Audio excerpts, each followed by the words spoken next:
Good morning. Thanks for having me and giving the ocean guy a chance to talk to the climate crowd.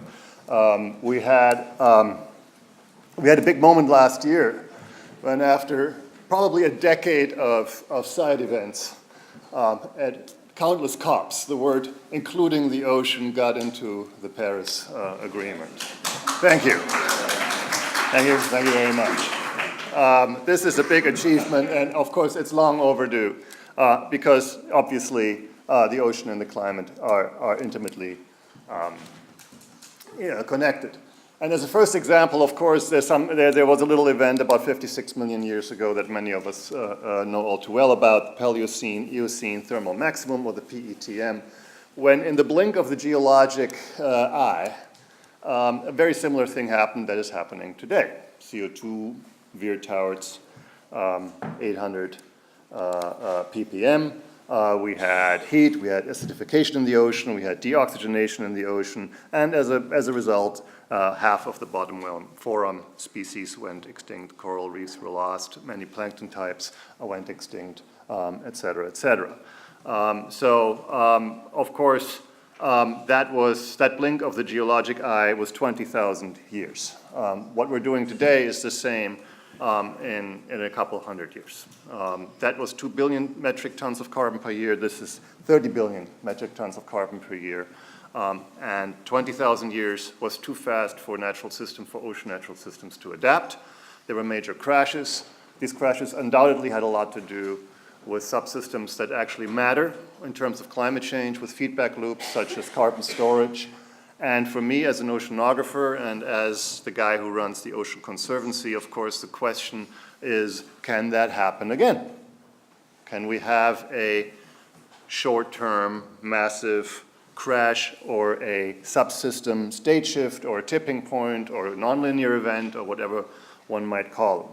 The ocean is prone to those. It's an intensely feedbacky system. And we have seen some, and some of them, like the one on the top right, which is the collapse of the Larsen ice shelf already occurring in Antarctica, and that's clearly climate-driven. Some of them, like on the lower right, are natural. The ocean is full of state shifts. One of the most famous one is the interplay between anchovies and sardines, where one blooms when the other crashes, and so on. And by the way, we're seeing major upsets of that dance that those two species do. And some of them combine the two. Like on the upper left here, you see an equilibrium model of coral reefs, where you have an equilibrium state, which is sort of represented by the ball resting at the bottom of the cup. And then you have a disturbance, maybe a storm, maybe an outbreak of crown of thorn starfish, maybe some bleaching. And the equilibrium is disturbed, the ball starts rattling around in the cup, but it comes back to rest. It's a fairly resilient system. Unless, of course, you then start layering out outside stressors, such as overfishing, such as excess nutrients, such as acidification. And what you're doing is you're eroding the cup of the sidewalls of the cup.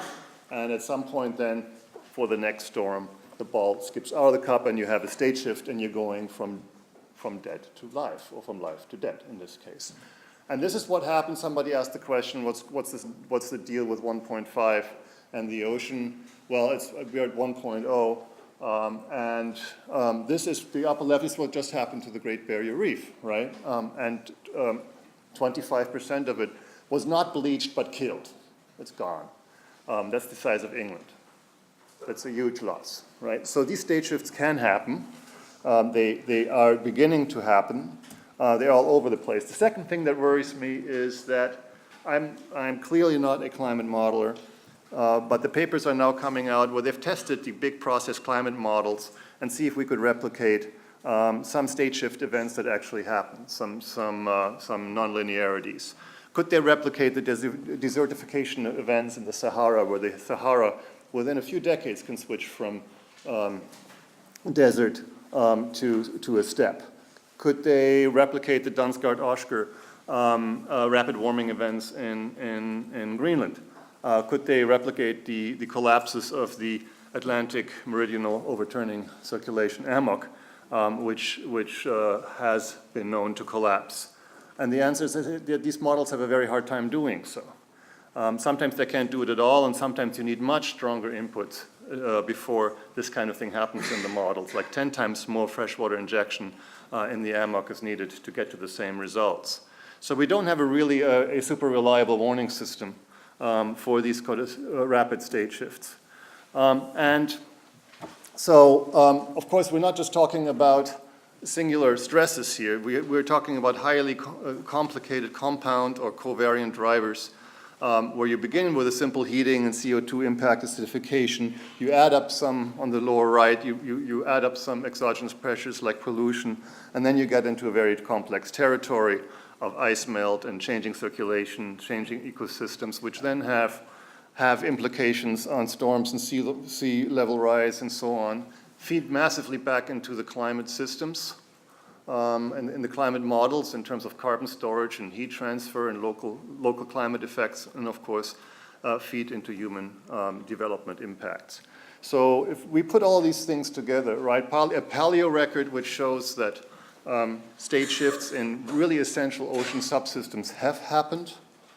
If we look at the fact that we have indications that they are currently happening, we have indications that the models that we rely on may not be able to warn us in time.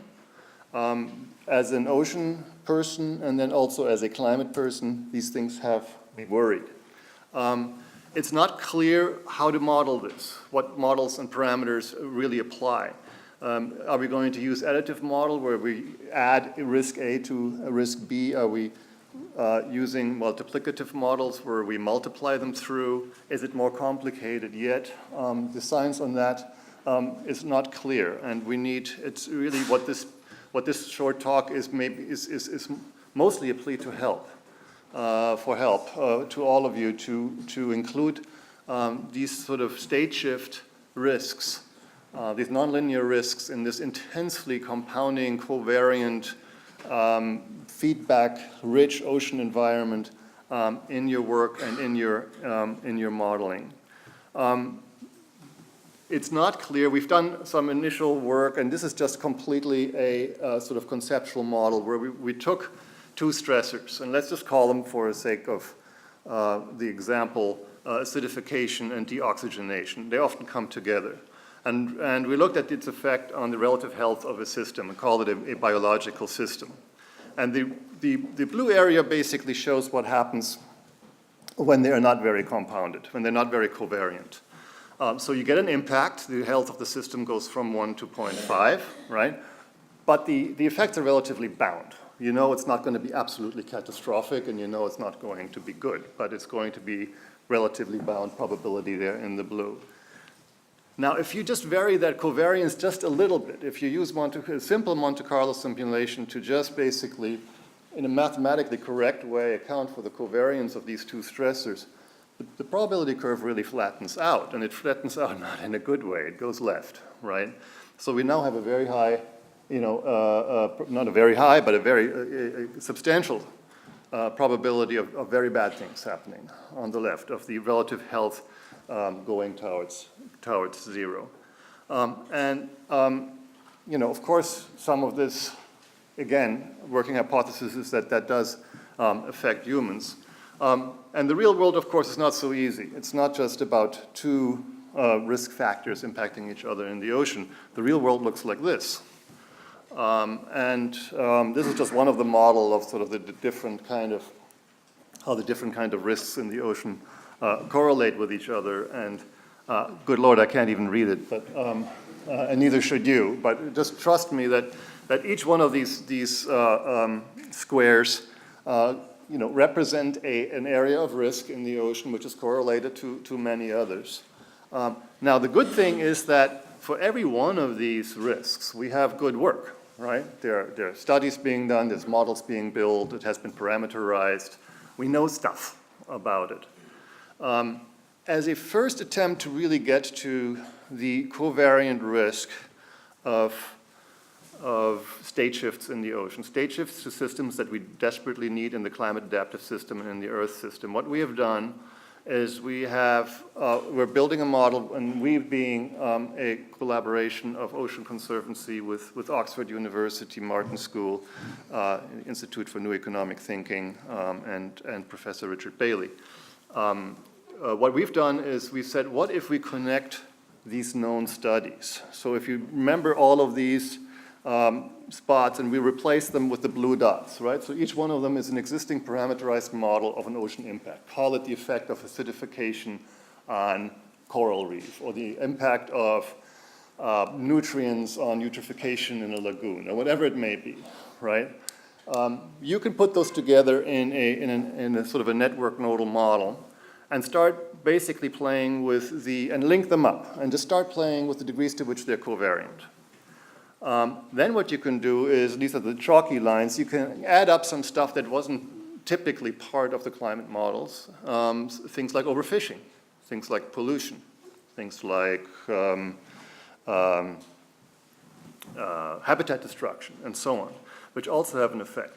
And then you can start playing with it. And of course, not all of the covariance between all these risks are known, and not all of the stressors on each one of the risk nodes are known, but we can start at least playing with it, and we can start to figure out if we, for example, if we hold the covariance constant, and we just mess with the stress levels, at what stress levels and what parts of this ocean system dangerously destabilize the ocean, the stability landscape of the ocean. Or you can keep the stressors constant, because we know a lot of those, and you can talk about, how covariant would these systems have to be before the stability landscape of the ocean and its essential subsystems becomes dangerously unstable, right? At what point do we turn from a pretty solid bowl in which the equilibrium ball can safely rattle around, and at what point do we turn to this lower piece where we have a big danger of the ball skipping out and we're getting to a dangerous state shift? So that's what we would, the dream is, well, we're basically starting in the California current. It's a nice environment to build the first version of this model, because there's a lot of work done in the California current. There's a lot of these parameterized models that we can link up and see what happens. The real dream is that we will be able to actually build the infrastructure and the user interface where ocean scientists from all over the world can take their model, whatever it may be, parameterize it and plug it in, and that we can then build slowly. It's sort of like a meta-analysis on steroids. We can then really build up a map of ocean stability or instability, and we will have an ever more sophisticated picture of where the vulnerabilities of the oceans may be, which stressors matter, which covariances matter, and so on. And then they will get to a better place about really predicting what is going on in the ocean. We're going to have a poster talk about this if any of you are interested. Thank you very much.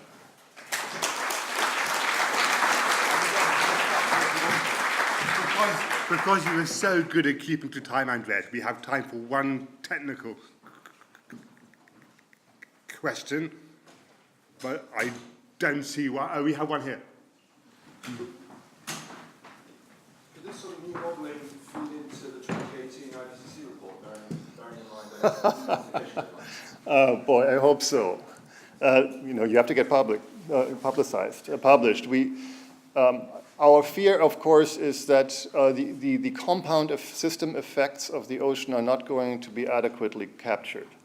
My greatest nightmare would be a report where you have a chapter on acidification, another one on stratification, another one on stagnation, and so on, when in fact the real danger lies in how these all interact. So we are going to work extremely hard to make the deadlines in publication to get this into the discussion. Thank you for that question.